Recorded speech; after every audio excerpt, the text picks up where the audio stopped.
what was the real and very practical tools to help you to get back to the way that you are today? I think the most practical tool I can say that helped me and keeps me here in this state of mind with this same attitude is being able to love who I am. Taking time to really love myself. This is all I'm trying to do. در بخش صداگذاری دانستن استادم دیگر از ویدیوهای کانال ما خوش Zaki.help مسیر به سوی زندگی جدید. Happy to see you all again. It's so happy, and also I'm so excited with my friend Chad. Today is here, and Chad is going to share his life story. Great. And also, before everything else, Chad, you just showed me on your mobile phone that you've been interviewed by BBC. Yep. What was that exactly about? When I came over here, I had me and my stepfather never got along. We were always fighting each other. So 2 months after arriving in Australia, he gave me two options: either go back to Papua New Guinea or to live on my own in Australia and fend for myself.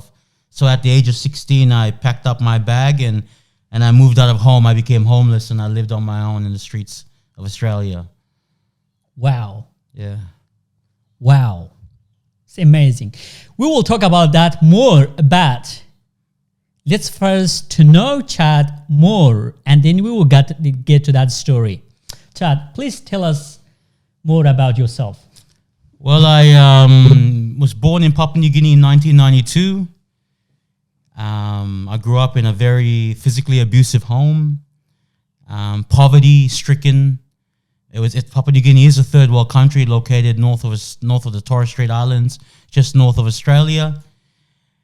I grew up in a very gang-filled neighborhood, sort of very survival. You know, you have the survival of the fittest. You know, and also the community that would sort of that had criminals involved in them, whatever they got and steal, they'd also give back to the community.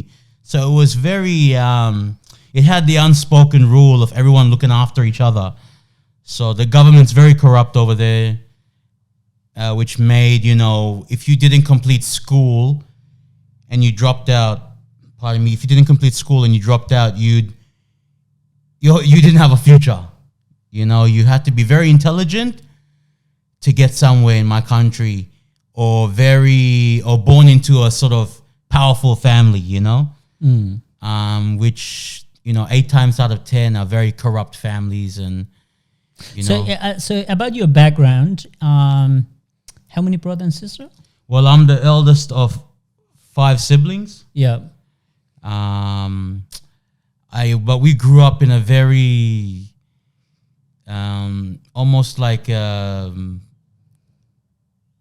it was very village-like. So we had my mom's cousins, their children, my mom's aunties and uncles, which were my grandparents' brothers and sisters, their children. We all sort of lived together, At one stage, there was a 4-bedroom house which had about 15 of us living in it, and then everyone would just sort of camp on the property around and outside, around the yard and that on the property. So we grew up with a lot of extended family members, that is before we sort of moved to Australia, where then, we left them behind. And like I said, it's almost survival of the fittest. The moment my mother had the opportunity to leave, we took it. She took the children. That was it.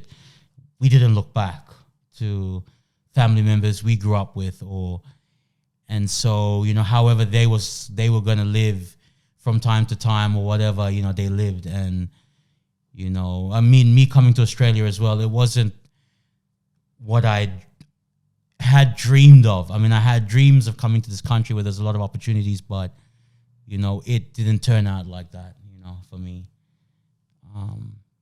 And, I'm fortunate even just. What was the great fan that you had back in your childhood, like something that you really always remember, or something that I'll always remember my family and their music.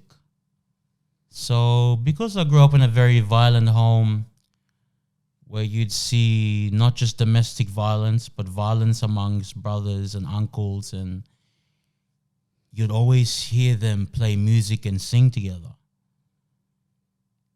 And it was the most beautiful time ever. I'll never forget.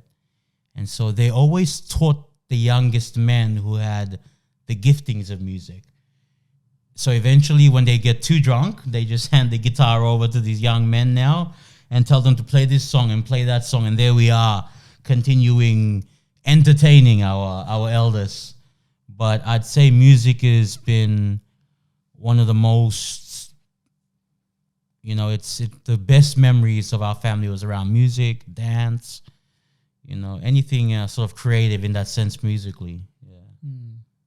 So you did go to school? I did go to school up until grade 9. I went to school in PNG up until grade 9, and then halfway through grade 9, we were moving to. I finished grade 9, and then we were moving to Australia for me to start grade 10. And everything happened the way it went down, so I never got to complete schooling.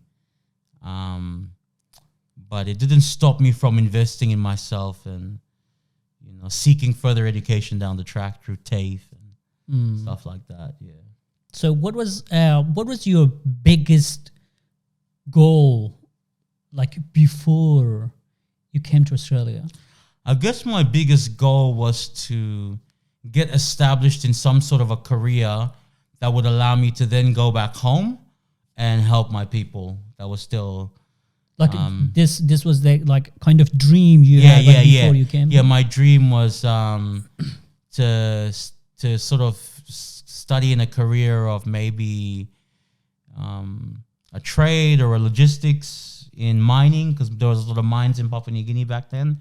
So maybe come back and do some work in mining, which is what my mother had sort of started working was, a lot of the mining companies. And so she had the connections. And so I guess all I had to do was pretty much get a career in something to do with the mines. And then my expectancy was, I'd just lean on my mother then to connect me into the network and then work myself up from there. But yeah, anything like that would also allow me to get, once I'd come over here and become a citizen, when I go over there and work, I get paid dollars. So I don't get paid the currency of my country anymore. And the currency of my country is sort of 2-3 times weaker than Australian dollars. So, you got $1 Australian dollar, which is, you go over there and you times it to 2 kina something, which is almost triple the money. Yeah, true, true. So you mentioned in the beginning that when did you arrive here? I arrived here in January 17th, 2008. 2008. 2008. So how many years now?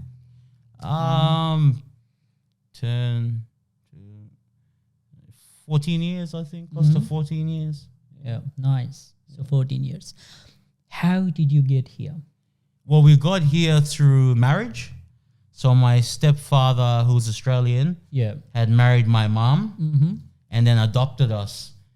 And then for the next 2 or 3 years, we went through all the paperwork. Sure. Paying it. In fact, it cost quite a lot of money as well. Of course. To just become a permanent resident. And so he was working back and forth with Australia and PNG, so he was also getting paid Australian dollars.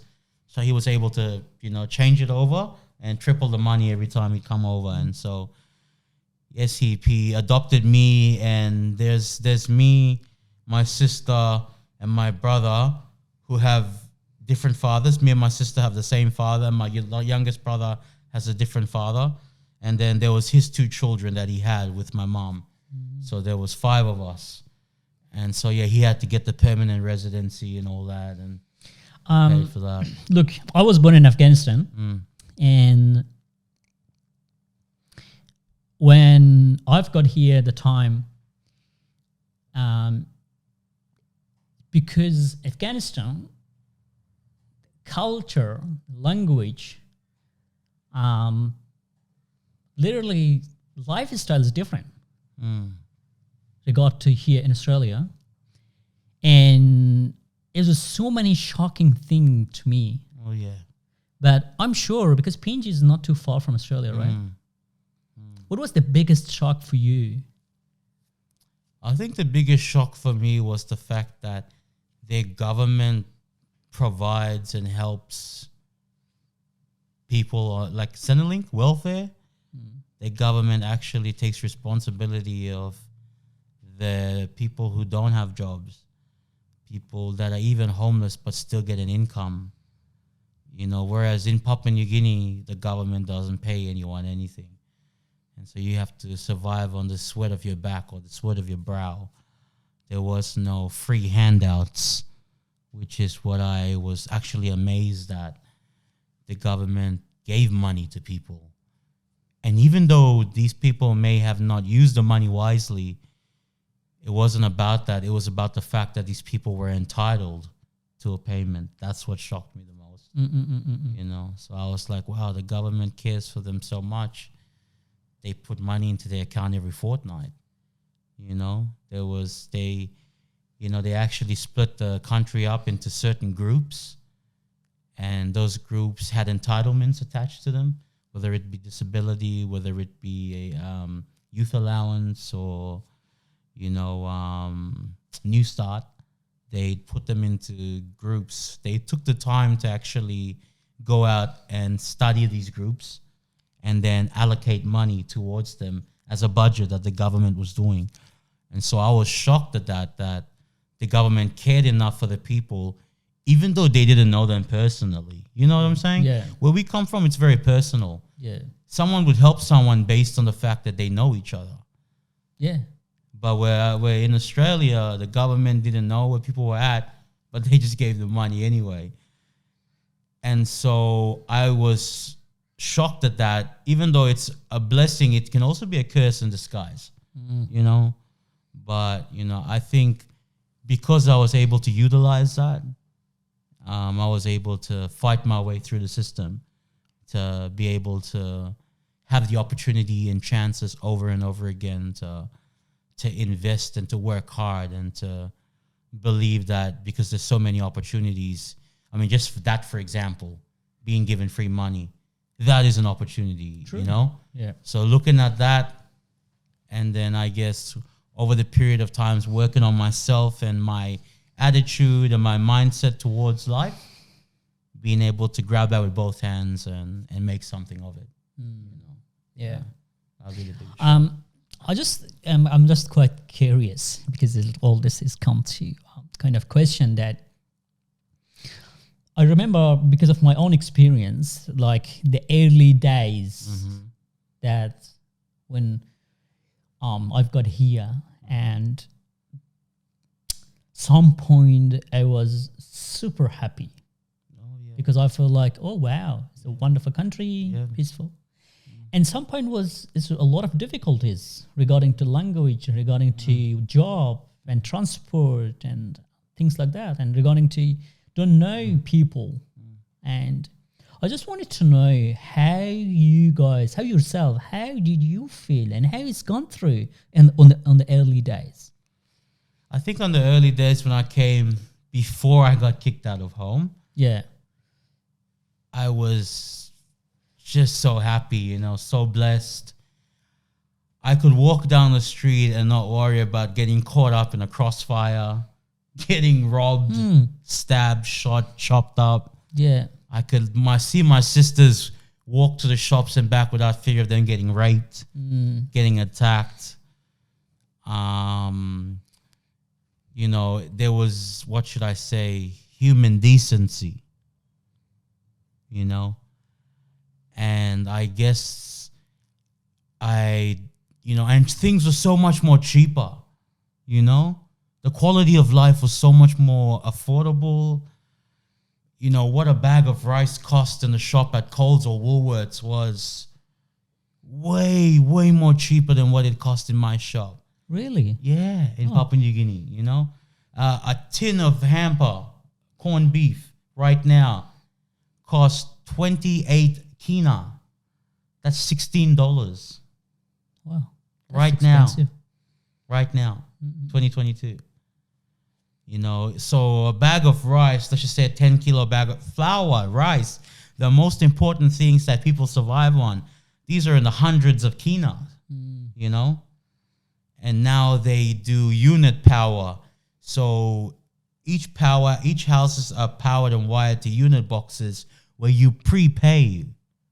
You prepay for your power. That's how you live. You pay for the power, you punch into the unit box, and power comes to your property. Wow.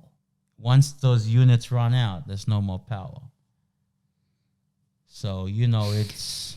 So when the time that you were here, that you feel happy, but at the same time, what was the some of the difficulties you were facing? I guess some of the difficulties I was facing was because I grew up in a violent home. We use violence or intimidation to sort of get our way.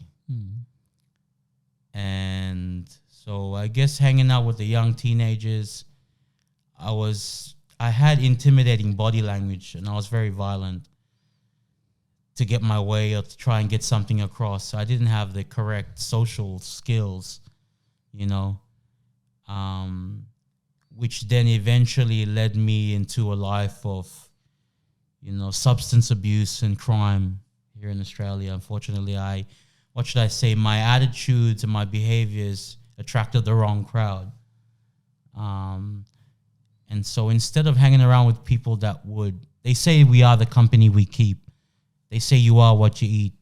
And so because I hung around with people that grew up in the low social rate of Australia, who grew up in the violence, who grew up around drug abuse, alcohol abuse, I sort of took that on as my new fitting, my new belonging, you know, because I saw people that were dysfunctional or they came from broken homes and we could relate.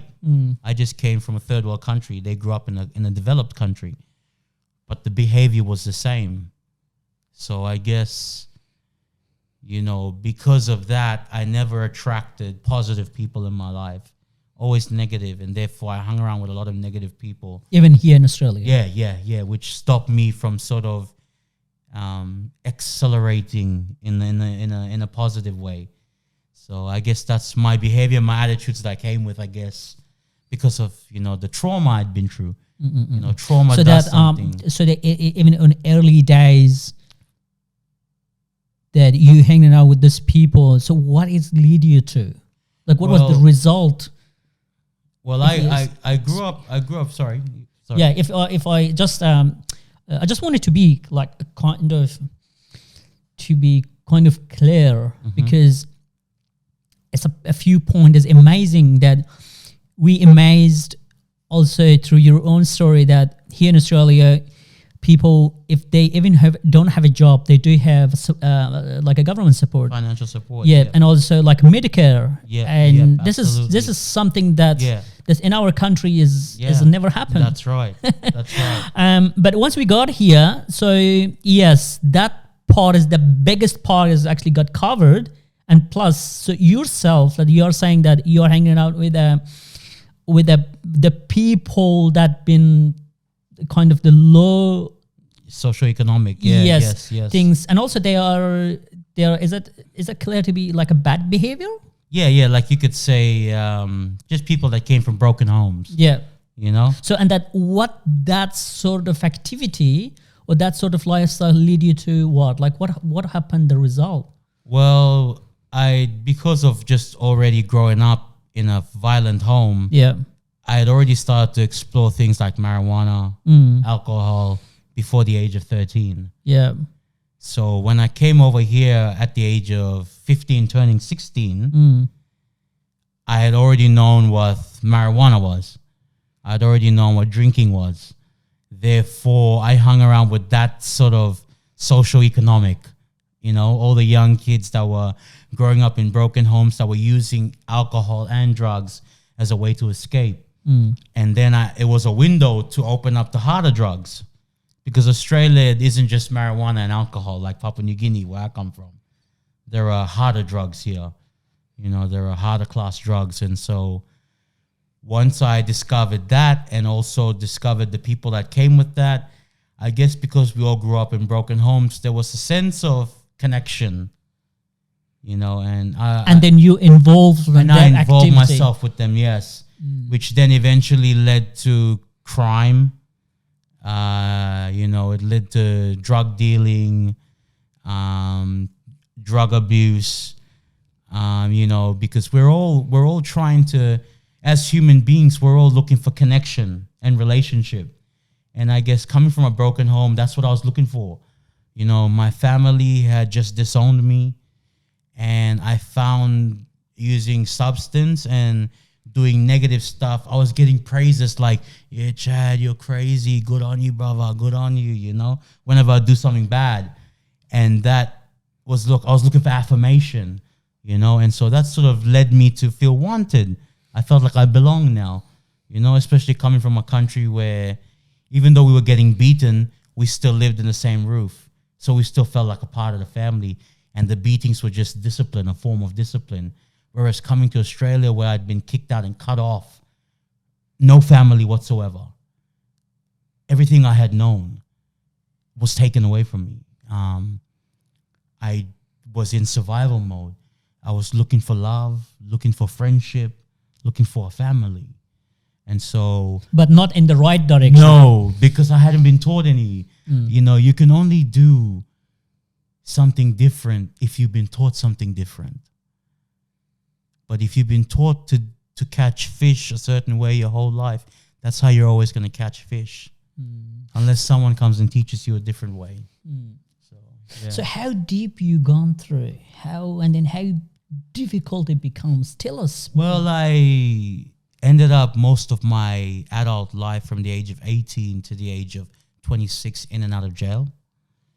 You went to jail? Yeah, here in Australia. How long have you been spending? I guess, so I've been in and out of jail since 18 turning 19, probably all up, probably about close to 3 years. 3 years in and out of jail. But always, it was like jail was how I think when I go to jail is free accommodation, free food. I didn't have a problem with it. That's what I thought. I could look after myself. So, you know, it sort of became my identity, you know? So yeah, that happened. Drug abuse. I'll always use drugs inside jail, outside of jail. Drugs is just as easy to get in jail as it is to get outside of jail. And then the drug and that sort of thing. Tell us how badly, if I use the word badly, impact in your health. Wow, okay. It gets dark here.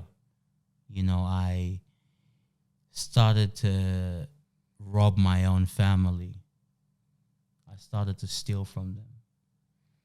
I started to make friends with people and then steal from them. I didn't care about my own life. I started to sharpen needles on the sides of the road after I'd used it over and over again. I didn't care about anyone but my drug addictions. I didn't even care about my own self. Poor hygiene, poor everything. Poor mindset, manipulative, lying, stealing, cheating, aggressive, violent. I became someone completely different. I started to lose people around me. Relationships started to get formed out of conditional love. It wasn't unconditional. I then became abusive to my partners. I'd be abusive to everyone around me if I didn't get my way. Not just women, men. People that even didn't do anything to me. If I was high and I seen the way they looked at me, I didn't like it. Bang, bang, you know. So it changed me. In fact, if anything, I'd say I became someone completely different. I didn't know who I was anymore When I'd look in the mirror, I'd wake up and get ready to start my day. I'd look in the mirror and not know who I was anymore. And I'd You be were married that time? No. Never been married. In fact, I wear this as a symbol to my faith, what I believe in, to who I'm married to now. Yeah, I got into such a place where I was hurting inside and broken inside, and I really started to cry out for help, you know, because I didn't know myself anymore. Yeah, that's the impact that drugs had on my life. So it make you the drugs Yep. and the people around you. Yep.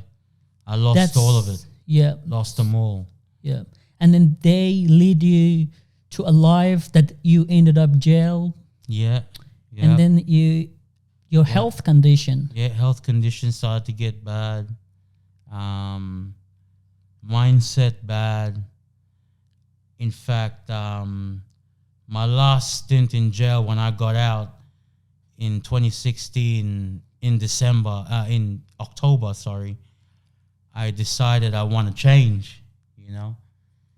Everything leading up to that point was like, to be honest, I really believe that God was all over it, you know, because in my life while I was dealing, you know, I've had certain people tell me certain things, and it just went there. And one day it came to me as I was high I got out of jail. 1 month later, I'm walking down the street high, trying to go and pick up some drugs and sell some drugs in Logan, Southside, Woodridge. And I'm walking through Garfield Street near the train station, and I was tired, and I just cried out, and I said, God, in my mind, I thought to myself, God, do you still have a plan for me?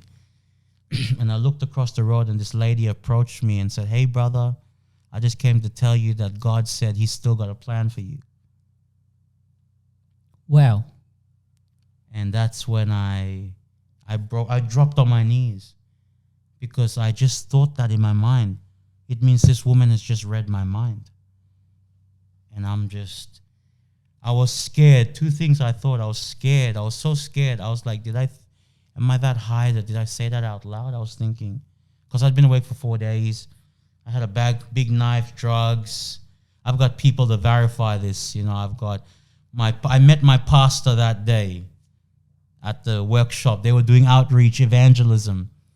I'm the product of evangelism. I'm saved because of God's goodness coming through people who stepped out in their faith. So this lady, Hannah stopped Smith. you. Hannah Smith, she comes across, she stops me and tells me that God told her to tell me that God still has a plan for my life. How's your feeling? I had never felt anything like it. First of all, I had goosebumps from my head to my feet and left to right. And it was like a vibration in my body that I couldn't explain. It dropped me to my knees. Like I dropped to my knees. I couldn't stand. At what she had told me, I couldn't stand up. I literally dropped to the ground and I started to cry and weep and wail. I was like, why would you say that? What made you say that? Are you reading my mind? I was scared. And she goes, no. She goes, I want to let you know that Jesus loves you. And then I said, I'm listening to this music. Where's it coming from? She goes, that's coming from inside this building here. Would you like to come in?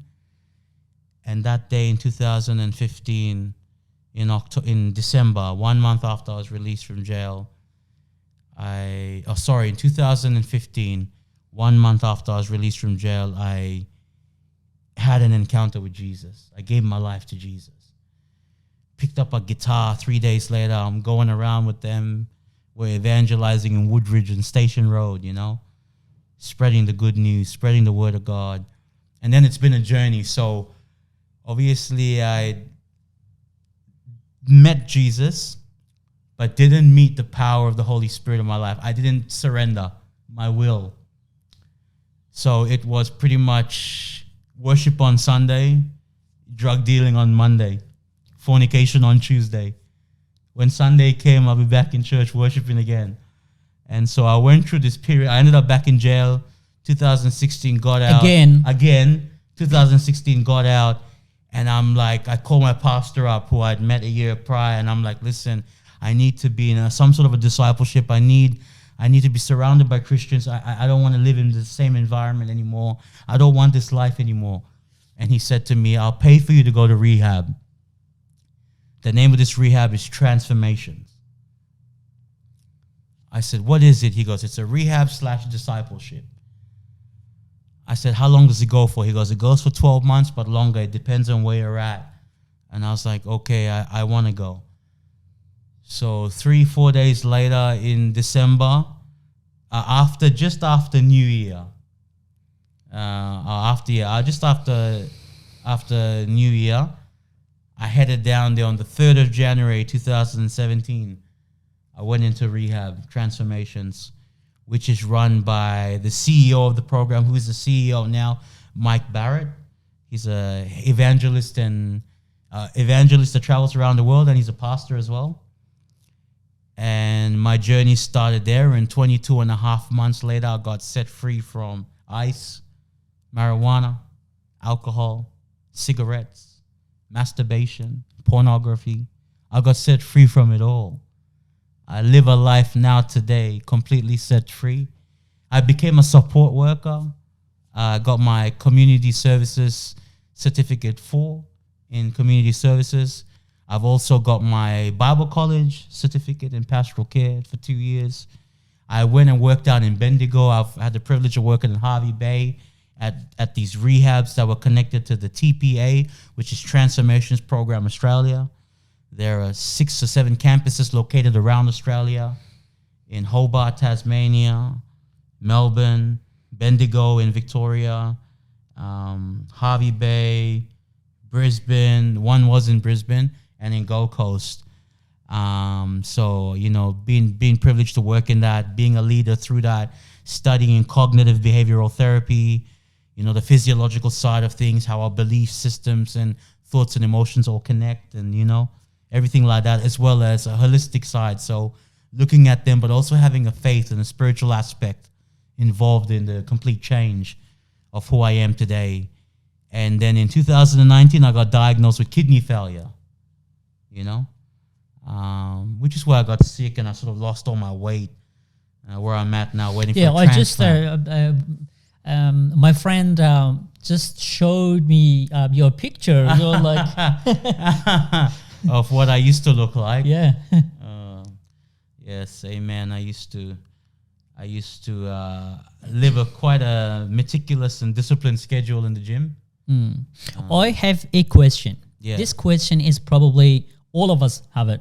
Yeah. But because you went through very difficulties, you know, we all have difficulties in our life. We do have difficulties in our married life. Yes. And friendship life, Yep. and jobs and health and everything. Yep. But this sort of difficulties I think is the beauty of life, you know. Amen. But some difficulties addicting to ice and drugs and ended up in jail, that is hard. But you mentioned again, 2015 you came, and then someone helps you Yeah. little bit, but like you just literally shared a great example that Sunday in church, but Thursday, again in drag. But what I'm trying to ask this question, what was the real and very practical tools to help you to get back to the way that you are today? I think the most practical tool I can say that helped me and keeps me here in this state of mind with this same attitude is being able to love who I am. Taking time to really love myself through the pain, through the trauma. Taking a step back and looking at me through all of that and be like, to go and get that little boy who was physically abused, beaten, and locked in a dog cage, that little Chad who was starved from food and water, and be like, it's okay. We can do this. To go back to that boy and grab his hand and take him out of the cage and say we can walk together and truly love myself. And to love myself with a love that I truly can only get from a higher place. And that's my tool, is loving myself. And when it comes to loving yourself, that means you want what's best for you. That means you wouldn't lie to yourself. You wouldn't cheat yourself. You wouldn't manipulate yourself. You wouldn't hurt yourself. It means that you value yourself.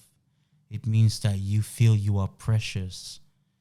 And it's from that place of loving yourself that you want what's best for you. That's what keeps me there. That's what keeps me here every day. And I can only ever be honest and say that to be able to get to that place, you have to have an encounter with pure love. Wow. Amazing. And who is the main support for you? Like, for instance, it may be a friend, it may be someone from church, it may be someone like really like your, someone that you love or she love or something like that. Who's the main support? I truly believe that in order for you to find an unconditional main support, you have to really work on who you are first, because then you'll attract that support. What do you mean by that? So I mean, if I was a soccer player and decide to join a basketball team, but I'm only good at playing soccer, I only attract soccer players. So what I'm saying is, in order for me to find that great support that's tailored to me, tailored to the characteristics of who Chad is, I gotta know who Chad is. If I don't know who I am, I'll never find that support. So who are the support? That support now, today, are a number of amazing pastors, are a number of amazing friends. And our main thing is community and accountability. I need to be held accountable. I am an ex-drug addict, an ex-criminal. Some days I wake up and some days I think about having some drugs, taking some drugs because I've had a bad week. And I need to be held accountable to those thoughts. So obviously I have faith. So my first thing would be who I believe my core support is, Jesus Christ. That's who I really love. So I'll talk to him, but then I make that look practical by going to the community that he's placed me in. And I reach out to my leaders, my pastors, my people who keep me accountable, sponsors. Some people say sponsors. If you go to NA or AA, they're called sponsors, people that hold you accountable. And so accountability is my big thing. I go and talk to them and I say, I feel like this today. I feel like using today, or I feel like hurting someone today. I feel like hurting myself today. Or I feel like going to a brothel. I feel like going to a massage parlor where there's a rub and tug. This kinds of stuff, Just being real, man. I'm just being real here. I'm being vulnerable. No, that's amazing. And I go and I say, look, I feel like that. And immediately they call me up and they say, okay, let's catch up. Let's talk about where that feelings are coming from. And then it normally stems from me feeling frustrated. I'm dealing with something. I'm not getting because humans, we want self-gratification. We want it here and now. And I'll be like, some problems I'm dealing with, I'm not getting the answer straight away. Financially, I'm struggling here, I'm struggling there, and I'm not seeing the outcome. It's just been problem after problem after problem. What do I do? What can I do? And, we start to talk about actual goals I can set, smart goals, specific, measurable, achievable, reachable, and that are territorial. So they take over territory. We gain ground every time we make a move. And so I just look back and I say, okay, I'm going to maybe catch myself in that moment, do some breathing exercises, some breathing techniques, maybe go for a walk, My favorite is I write music. I'm a musician, so. Oh, I just wanted to. I don't know whether are we allowed to talk about your music? Oh man, absolutely, for sure. For okay, sure. cool. Because while I was turning on the while you're setting up. setting up the computer, and you just shared with me that your 2 albums is comes up. I do. Yep, I've got one that I've worked halfway through. It's gonna be called Intimacy or Intimacy will be the name of the album. My gospel rap name is Fivefold. Yeah. It's all gospel. It's all Christian rap. We're working on our first album with a number of producers. It all came free recording studio time, free mastering. Really? Everything Wow. got blessed to me. So someone who'd been trying to make music for a long time, I finally all get it given to me this year. In fact, I was in Victoria the beginning of this year. I only just moved up from Victoria after 5 years living down there, working down there. Then I got sick and sort of moved up here to be closer to my support, the family and all that, the Christian family. Being up here, we've done 4 songs already. In the next month, it'll be released on all digital platforms, Spotify, YouTube, all of that.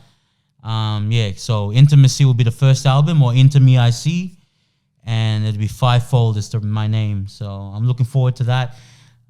Even if it reaches one person or it touches one person's heart, it's all scriptural too. It's all scripture-based, so Bible-based gospel rap. There won't be any music videos of myself or anyone else. It'll all be animated. Song, yeah. Nice. Seems like you're happy. Man, I wouldn't be here today if it wasn't by amazing people who we all believe in the same faith and the grace of God. I truly believe that I've skipped death so many times. Yeah. From being killed, being wanted and chased by not just one but 2 groups of bikies, notorious underworld, gangsters. Okay. Perfect love casts out all fear inside. And this message is going to touch, even if it touches one person out there, that's all I pray for, is that people can know that no matter what dark place you're living in, no matter how hard it may seem, how it feels, there is always light at the end of the tunnel. I know it's so cliche. Everyone always says that, but there is light at the end of the tunnel. There is always hope. If you have faith and you believe, it's there. Love fights. Love will fight for you. And it's just your idea on what you think love is. I thought love was a group of brothers. I thought love was your reputation, the ladder of success. But that's not what love is. Love came 2022 years ago, that I believe, and hung up on a tree for me. Nice. That's what I believe, yeah. What is something that you do for fun, or something that keeps you up rather than the downtime? We all are human. Yeah, I know. I agree. Look, I'm an extrovert. Yeah. I like hanging out with people. I love being with people, hanging around them, getting to know people. Anything to do with encouraging the youth, working with the youth to get their music happening, watching people follow their passions and dreams. That is that's what makes me, I love that. And even just on some days, listening, being there for people, taking them out to a game of bowling or, whatever it is, just being able to be there for someone. I guess I know how important that is for someone like me and what I grew up in. True. Just being there for someone. And that's real. I get a healing from that. That's my downtime. And, music as well. That's my downtime. I love music. I love writing. I go to a place where it's just me and Papa, and I get to write, and I get downloads. And some of the downloads I get, I sit back and read it, and I'm just like, there is no way I could have come up with that. And trust me, I'm an intelligent person, don't get me wrong. I love myself enough to say that I'm an intelligent person. Nice. So, I used to look at what I used to write, and then I look at what I write partnering with God, and I get blown away. Wow. I'm like, that's impossible. I could not have thought of that. That's on a whole nother level. It's not just seen in one way, it's seen on all kinds of levels. Whereas something that I've written is only seen in 2 ways, but this is seen on 5 different ways. You can take this and pull it apart in 5 different ways, and it's speaking to 5 different people. You know, it's absolutely, it's mind-blowing, it's encouraging. But yeah, look, music is my thing. I play guitar, bass, drums. You know, I just started actually a new gig with the church doing sound tech. So I like learning new things. You know, I like keeping myself challenged. I like growing, always growing, you know. I believe that when you can always keep growing and you're always learning, it keeps you humble. True. You know, so I always pray for that. Yeah, that's what I like to do, man. Yeah. Thank you very much. Really, really appreciate by your you, great story. Thank you. And I just would like to say that what is your core message to the people who've been watching, who've been listening? Well, my core message, without leaning towards or being biased to my faith, my core message would be take time to really get to know yourself. You know, take time to, you know, really get to know who you are, what triggers you, what makes you sad, what makes you happy, and find out how you can truly love yourself, because you will never be able to love anything or anyone to the fullest unless you know how to love yourself and take care of yourself. And sometimes, you know, you got to put yourself first in life, you know, even in relationships, or even if you're setting goals, to do that, you know, without being biased towards my faith. Because if you always ask me, I'll always put God first. I'll always say something along those lines of what I believe. But, you know, to people out there who maybe don't have a faith just yet, or who believe in other things, you know, take time to really know who you are and love yourself. That'll be my goal, like my main sort of core message. It's because I love myself is I'm able to be here and say this. Yeah. Nice. Thank you. Man, thank you, and really honor you. I love what you do here, and I really hope that and I pray that this message reaches who it needs to reach, and we need more Zakis like you, brother, out there, and who are willing to really tell the story, the untold stories, you know, of the, you know, people that are actually struggling and fighting, and they make it through. You know, it's hope. That's hope. So thank you, brother, for this opportunity. Thank you. No problem. All right. I hope you guys that you've been watching this amazing story from our friend Chad, and I believe that it's not only a story, it's informative information that how we can get out from something it's hurts, something is difficult at the same time. You know, life is always not easy. Sometimes it becomes so difficult. But you know that how amazingly Chad, who've been addicted and who've been truly ended up jail a few times and been truly destroying his own life. But now he is sitting here and sharing that how amazingly he's now living a life with joy and love. And also he has been supporting other people at the same time. He's been helping other people, and also he's been encouraging us. That is amazing. I'll go see you at the next one with the great story. Thank you.